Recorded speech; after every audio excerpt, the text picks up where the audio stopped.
ప్రభువైన యేసుక్రీస్తు నామంలో అందరికీ వందనాలు చెల్లిస్తున్నాము. ఈ వాక్యం వింటున్న ప్రతి బిడ్డల్ని దేవుడు దీవించునుగాక. ఇంకా ఈ వాక్యంలో బిడ్డలు అంచెలంచెలుగా ఎదుగుటకు దేవుడు మిమ్మల్ని మీ కుటుంబాల్ని సమృద్ధిగా తన సన్నిధిలో స్థిరపరచునుగాక. ఆమేన్. మరి మనము అనుదినము కూడా ఈ శ్రమల కాలంలో ఈ లెంట్ డేస్ 40 రోజులు 40 మెట్లు మనం ఎక్కాలని దేవుడు వద్ద తీర్మానం తీసుకుని ఉన్నాము. ఎంత శ్రమైనా ఎంత కష్టమైనా ఈ 40 మెట్లు దేవుడి సన్నిధిలో మనం ఎక్కాలి. కాబట్టి కొంత ఇరుకు కొంత ఇబ్బందులు దుష్టుడు మన మధ్యకి తీసుకొస్తుంటాడు. అయినా సరే దుష్టుడు ఎన్ని ఇబ్బందులు తెచ్చినా ఎంత ఇరుకు తీసుకొచ్చినా మనం ఎక్కాలనుకున్న ఈ 40 మెట్ల గమ్యం, మనం పొందుకోవాలనుకున్న ఈ 40 ఆశీర్వాదాలు తప్పకుండా అందరం పొందుకుందాం. అందరం ప్రార్థన చేద్దాం. ఈ ఇరుకుల నుండి ఈ ఇబ్బందుల నుండి సాతాను చేతి నుండి దేవుడు మనల్ని తప్పిస్తాడు. ఆమేన్. God bless you. మరి ఈరోజు దేవుడు మనల్ని ఎన్నో మెట్లు ఎక్కించబోతున్నాడు. ఇప్పుడు వరకు మనం ఎన్ని మెట్లు ఎక్కాం అనే దాని గురించి మనం తెలుసుకుందాం. ముందుగా చిన్న ప్రార్థన. ప్రేమ కనికరమ కలిగిన మా దేవ, మా సుతులకు పాత్రుడైన తండ్రి, స్తోత్రాలు కూడా ఇప్పుడు వరకు ఎక్కిన మెట్టుల్లో మమ్మల్ని దీవించి ఆశీర్వదించి మమ్మల్ని బలపరిచి ముందుకు నడిపించిన దేవుడు నమ్మదగిన వాడివి అయ్యా. మేము నా తండ్రి నాయన, మేము ఎక్కిన ప్రతి మెట్టులో నా తండ్రి నాయన విజయాన్ని పొందుకుని ఉన్నాం, ఆశీర్వాదాలు పొందుకుని ఉన్నాం అయ్యా. ఇదిగో నా తండ్రి, మేము ఎక్కాల్సిన మెట్టులు ఇంకా ఉన్నాయి ప్రభా. వాటిల్లో కూడా మా పాదాలు ఎక్కడ తొట్టిరిల్లకుండా, మేము ఎక్కడ కూడా నా తండ్రి నాయన కింద పడిపోకుండా, దుష్టుడైన అపవాది మరలా మమ్మల్ని శ్రమలనే లోయలో నెట్టకుండా అయ్యా, నీ కృప నీ సన్నిధి మాకు తోడుగా ఉంచి బలమైన నీ హస్తంతో మమ్మల్ని పడిపోయిన లోయలో నుండి పైకి లాగమని అయ్యా, మేము ఎక్కుతున్న ప్రతి మెట్టులో మా పాదాలు స్థిరపరచమని యేసు ఉన్నతమైన నామములో ప్రార్థన చేసి అడిగి వేడుకుంటున్నాం తండ్రి. ఆమేన్. ఇప్పుడు వరకు మనం ఎన్ని మెట్లు ఎక్కామో చూద్దాం ఒకసారి. ఎందుకంటే కొత్తగా ఈ వీడియో మరలా చూసేవారు కూడా తెలుసుకోవాలి కదా, ఎన్ని మెట్లు ఎక్కారు ఏంటనేది. ప్రతి వీడియోలో మనం ఎక్కుతున్న ప్రతి మెట్టును కూడా చెప్పుకుంటూ వస్తున్నాం. అయితే మొదటి మెట్టు వచ్చేసి సాతాన్ని జయించుట, అపవాదిని జయించుట. అది మన యేసుక్రీస్తు వారు చేశారు. 40 రాత్రులు 40 పగళ్ళు ఉపవాసం ఉండి సాతాన్ని జయించాడు. మనము కూడా ఈ ఒక 40 రోజులు లెంట్ డేస్లో దేవుడితో సహవాసం కలిగి ఉంటే, దేవుడి సన్నిధిలో మనం కూడా ఉండగలిగితే, ఉపవాసం ఉంటే తప్పకుండా మనకు ఎదురవుతున్న ఈ సంవత్సరంలో అపవాది పెడుతున్న పరీక్షలు ఏవైతే ఉన్నాయో వాటన్నిటిలో నుండి మనం తప్పకుండా విడుదల పొందుకుంటాం. రెండోదిగా వస్తే ఓడలో రక్షింపబడుట. భయంకరమైన వర్షము నుండి 40 రాత్రులు 40 పగళ్ళు ఏ ఇబ్బంది లేకుండా, ఎలాంటి ప్రాబ్లం లేకుండా చక్కగా తన కుటుంబం రక్షింపబడుట. చూడండి, ఇక్కడికి వస్తే నవాహు దేవుడి ఎదుట నీతిమంతుడిగా కనపడ్డాడు కాబట్టి దేవుడు నవాహుని భయంకరమైన వర్షము నుండి, భయంకరమైన ఆ కోపము నుండి, ఉగ్రత నుండి నవాహు కుటుంబం రక్షింపబడిందంటే కేవలం ఒకటే, నవాహు నీతిమంతుడిగా దేవుడికి కనపడ్డాడు. కనుక మనము కూడా భయంకరమైన తెగుళ్ళు, భయంకరమైన రోగాలు, భయంకరమైన ఇబ్బందులు కనపడుతున్నాయి మన కళ్ళ ముందు, మనం చూస్తూనే ఉన్నాం.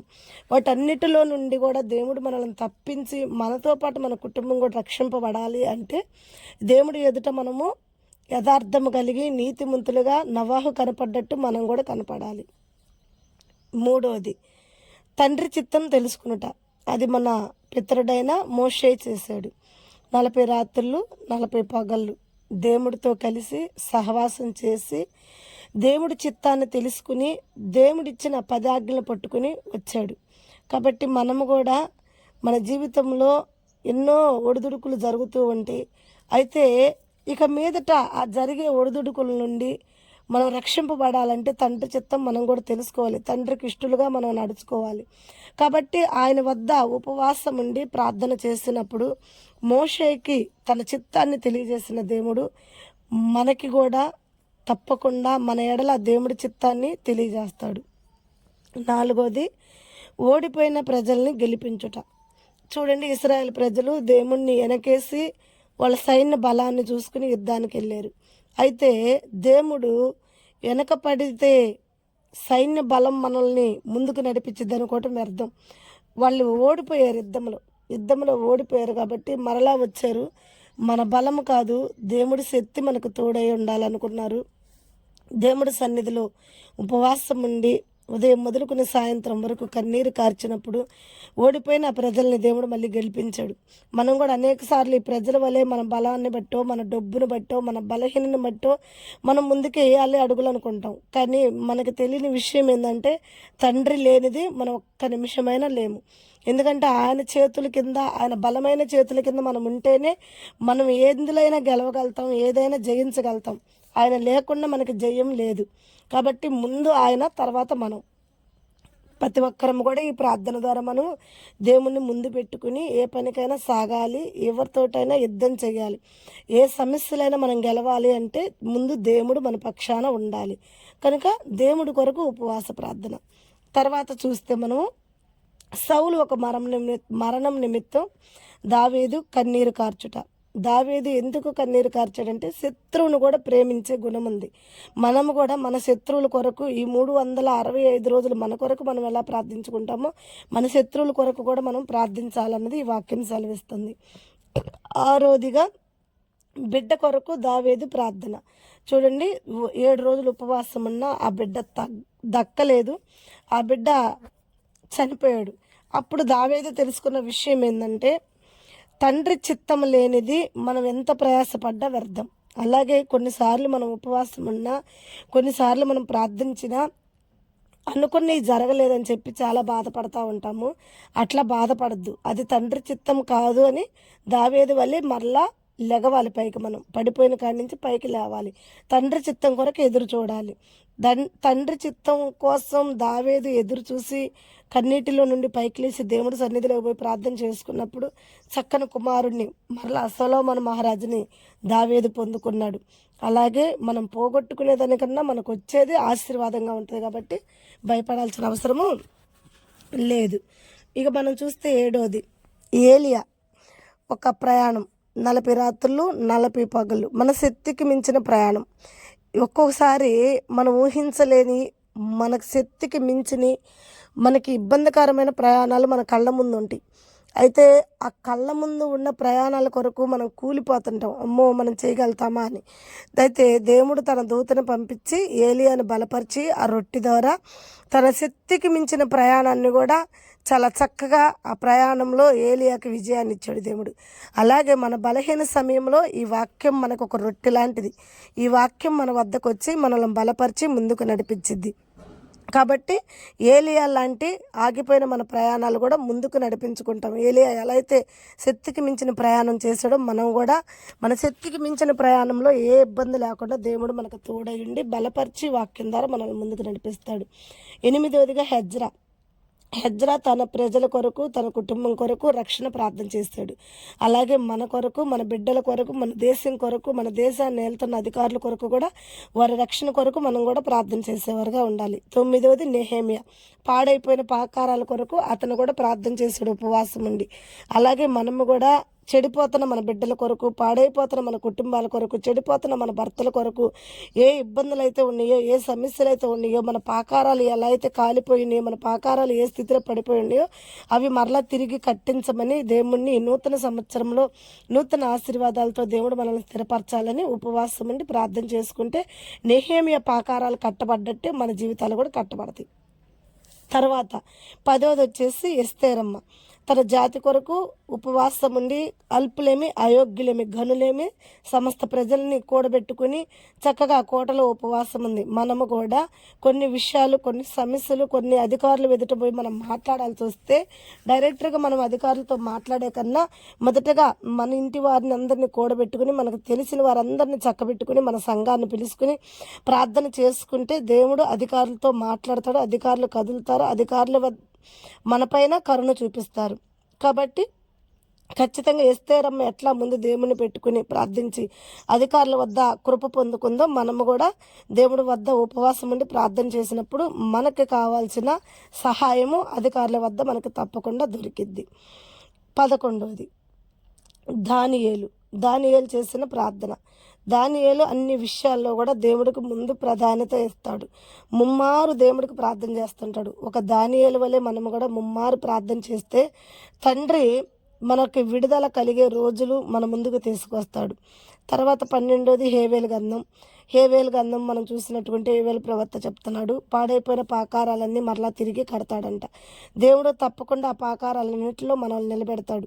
మనం కూడా ఉపవాసం ఉండి కన్నీరు కార్చి మనం కూడా ఏవైతే పాడైపోయినాయో మన పంటలు ఏదైతే మనకి సమృద్ధి పాడైపోయిందో వాటి కొరకు పురుగులు వచ్చి మేసి ఉన్నాయో, శత్రువులు వచ్చి దొంగిలించి ఉన్నారో వాటి కొరకు మనం ఉపవాసం ఉండి ప్రార్థన చేస్తే మరలా తిరిగి మన పంట అంతా దీవించబడుతుంది.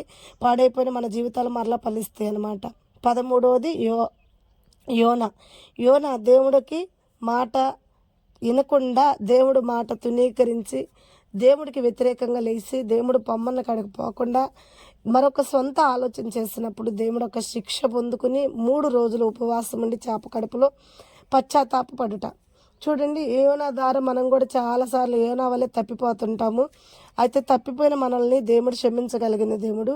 అయితే యోనా ఎలా అయితే పశ్చాత్తాపడి తన క్షమాపణలు కోరుకున్నాడో అలాగే మనము కూడా దేవుడు ఎదుట క్షమాపణలు కోరి దేవుడు ఎదుట మన తప్పులు ఒప్పుకున్నప్పుడు కరుణ కలిగిన దేవుడు కాబట్టి యోనాను బయటికి ఇడిపించినట్టు మనకున్న శ్రమల్లో నుండి, మనకున్న ఇబ్బందుల్లో నుండి, మనకున్న శాపాల్లో నుండి దేవుడు తప్పకుండా మనల్ని కూడా విడిపిస్తాడనమాట.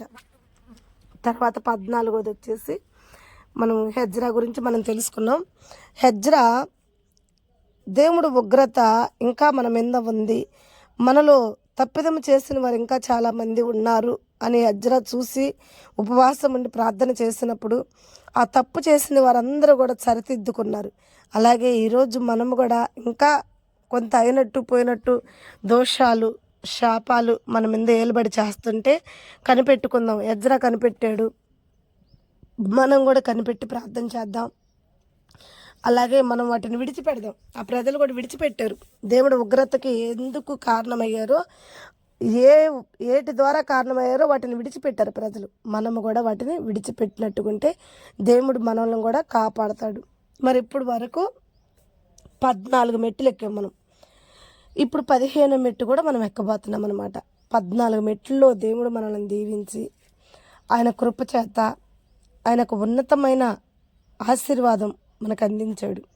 ప్రియమైన బిడ్డలారా, నువ్వే స్థితిలో పడిపోయావో, ఏ పరిస్థితిలో పడిపోయావో, ఈ మెట్లనే ప్రయాణంలో నువ్వు కూడా ఉంటే తప్పకుండా దేవుడు నిన్ను ఇడిపించి ఉన్నతమైన ఆశీర్వాదాల్లో నీ పాదాలు స్థిరపరచబోతున్నాడు. ఎక్కలేని ఆ లోయలో నుండి, ఎక్కలేని ఆ శ్రమల్లో నుండి దేవుడిని నెక్కించుట కొరకే ఈ ఒక్క ఆశీర్వాదం అనే లిచ్చిన నీ ముందు వేసి ఉన్నాడు. తప్పకుండా ప్రతిరోజు ఈ మెట్టులు నువ్వు ఎక్కాలి. తప్పకుండా దేవుడి వాక్యంలో నీవు ఎదగాలి. దేవుడి సహవాసంలో నువ్వు ఉండాలి. మరి చూడు, ఇప్పుడు 14 మెట్లు ఎక్కి ఉన్నాం అందరమే, 15 మెట్టుకి సమీపంగా ఉన్నాం. మరి ఈరోజు మనం 15 మెట్టు ఎవరిది? మరి ఈ మెట్టు ద్వారా మనం ఏం నేర్చుకోబోతున్నాం?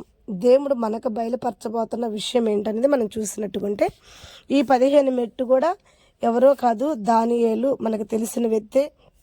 మనం ఇంతకుముందు కూడా దానియేలు గురించి మనం చూసాము.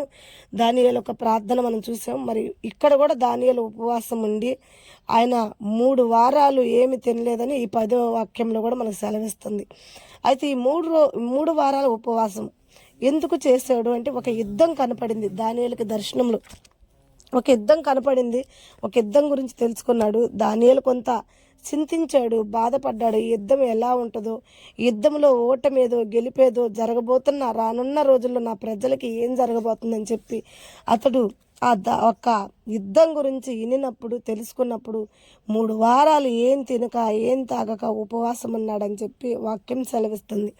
ఒక్కోసారి మనకు కూడా దానియేలులాగే కొన్ని సమస్యలు, కొన్ని శ్రమలు వచ్చినప్పుడు మనం వాటిలో నుండి ఒడ్డుకు రావాలి, తెలుసుకోవాలి. తండ్రి చిత్తం, ఆ యుద్ధంలో మనం ఓడిపోతామా గెలుపుతామా, ఆ యుద్ధం మన ఓటానికి వస్తుందా గెలుపుకి వస్తుందా, మనకు ఆశీర్వాదానికి వస్తుందా అని చెప్పి మనకి చాలా కంగారు, చాలా బాధలు కలుగుతూ ఉంటాయి. అయితే అలాంటి సమయంలో మనం చేయాల్సిన పని ఏంటంటే,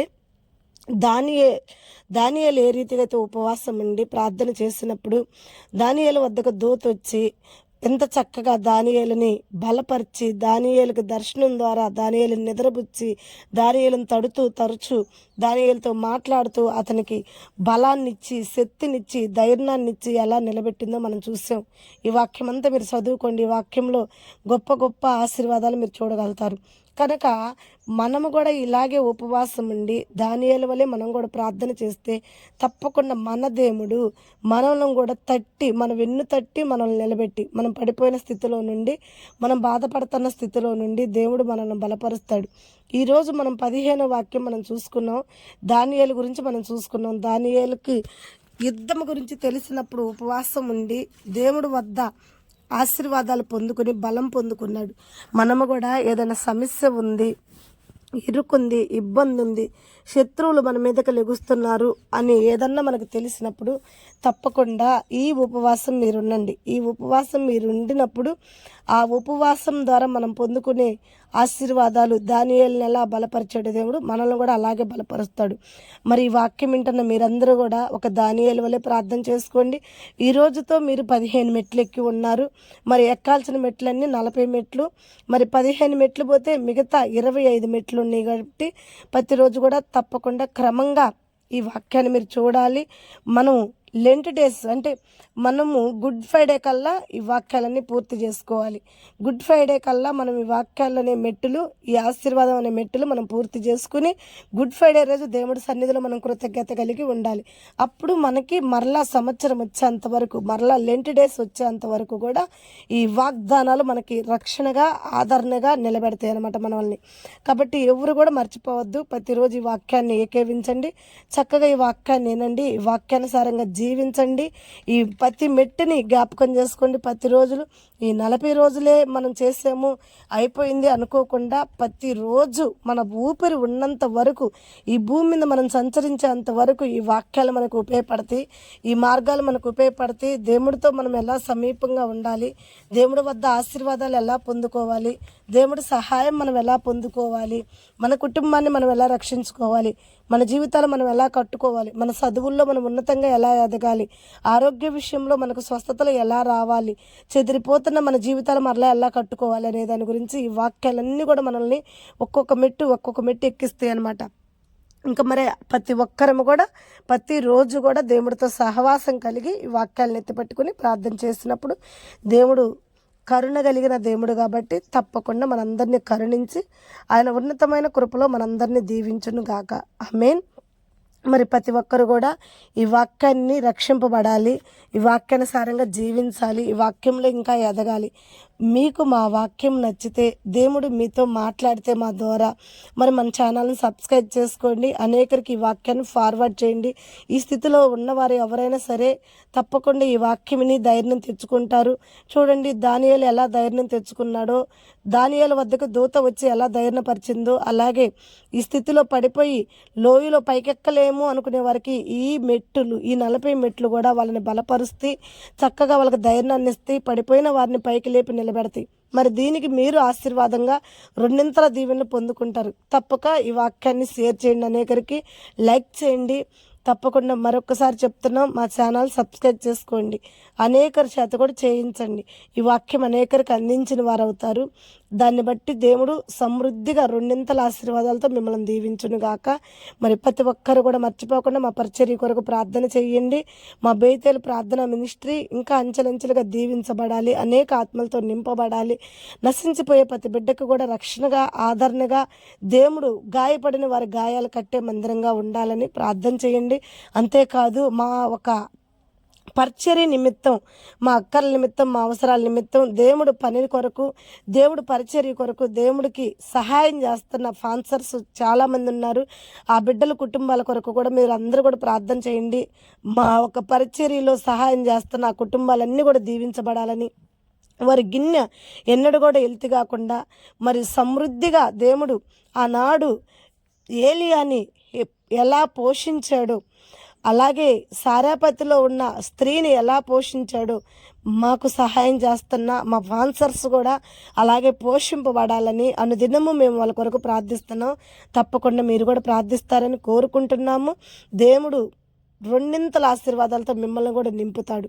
మరి మా కొరకు, మా సంఘం కొరకు, మా ఫాన్సర్ కొరకు మీరు ప్రార్థించండి. మీ కొరకు, మీ కుటుంబాల కొరకు, మీకు కలిగిన సమస్త అక్కర్ల అవసరాల కొరకు మేము మీ కొరకు తప్పకుండా బేతేలు ప్రార్థన మినిస్ట్రీ ఎల్లప్పుడూ మీ కొరకు ప్రార్థించే సైన్యముగా ఒక సైన్యముగా మీకు నిలబడి మీ అక్కర్ల కొరకు, అవసరాల కొరకు మీ కొరకు ప్రార్థిస్తూ అన్ని దినము మిమ్మల్ని వాక్యంలోకి నడిపిస్తూ ఈ వాక్యమే మోషేను బలపరిచిన రొట్టె వలె మీ వద్దకే పంపిస్తాం. తప్పకుండా మీరున్న స్థితి నుండి మీరు బలము పొందుకుని మీరున్న మార్గాల్లో మీ శక్తికి మించిన ప్రయాణాల్లో కూడా మీరు విజయం పొందుకుందురుగాక. ఆమేన్. God bless you. దేవుడు మిమ్మల్ని అందరినీ సమృద్ధితో దీవించునుగాక. దేవా నీకు స్తోత్రం, మా కన్న తండ్రి నీకు స్తోత్రం. ఇప్పుడు వరకు నా తండ్రి 15 మెట్లు మేము పూర్తి చేసి ఉన్నాం. నీ బిడ్డలు నా తండ్రి అందరిని దీవించండి, ఆశీర్వదించండి. వాక్యం విని ఛానల్ సబ్స్క్రైబ్ చేసుకుని ఈ ఛానల్కి లైక్ చేసి అనేకరికి ఫార్వర్డ్ చేస్తున్న నీ బిడ్డలు కూడా నీ పనిలో భాగస్థులు అయి ఉన్నట్టే కదా. కాబట్టి నా తండ్రి ఆ బిడ్డలు కూడా వాళ్ళ పనికి తగ్గిన జీతాన్ని దయచేసి వారి కుటుంబాలను దీవించి వారికి ఉన్న అక్కర్ల అవసరాలు క్రీస్తు మహిమలో తీర్చి మరి ఈ ఒక భేద పరిచర్య కొరకు స్పాన్సర్స్ చేస్తున్న బిడ్డలను కూడా వారికి కలిగిన దాంట్లోనే ఆ బిడ్డలు ఇస్తున్నప్పుడు నా తండ్రి పరిచర్యకి కావాల్సిన సహాయం ఆ బిడ్డలు అందిస్తున్నప్పుడు వారి గిన్నె నిండి పొంగి పొరిలి అనేకరికి విత్తే చేతిగా వారు ఉండాలి, కానీ ఒకరికాడ పుచ్చుకునే చేతిగా వారు ఉంచొద్దు. వారిని సమృద్ధిగా దీవించండి, ఆశీర్వదించండి. ముఖ్యంగా నా తండ్రి నాయన మా సంఘాన్ని, సంఘ బిడ్డలను కూడా మీరు జ్ఞాపకం చేసుకుని నీ దాసురాల్ని, సేవకురాల్ని నీ సన్నిధిలో అయ్యా నశించిపోయే బిడ్డల కొరకు నా ఒక బలహీన స్వరాన్ని నీ బూరగా వాడుకుని వాక్యాన్ని అనేకరికి అందించమని యేసు ఉన్నతమైన నామములో ప్రార్థించి అడిగి వేడుకుంటున్నాం తండ్రి. ఆమేన్. God bless you. ఈ వాక్యం విన్న మీ అందరినీ కూడా దేవుడు 100 దీవించునుగాక. ఆమేన్.